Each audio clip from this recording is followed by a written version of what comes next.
Voditeljka RTS-a Miljana Lazić nasmejala je gledaoce lapsusom tokom najave finala Roland Garrosa između Novaka Đokovića i Rafaela Nadala. Čitajući vesti o finalu Roland Garrosa pobrkala je pehare sa pekarima, a onda je na zanimljiv način spojila ime i prezime španskog tenisera. Đoković ima priliku da postane prvi teniser koji ima ponajmanje 2 pekara na svakom od 4 Grand Slema.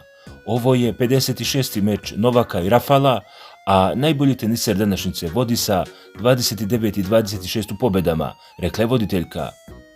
Naš teniser je na kraju poražen od Rafala sa 3:0 i nije uspio da osvoji novi pekar. Urnebesno, nema šta.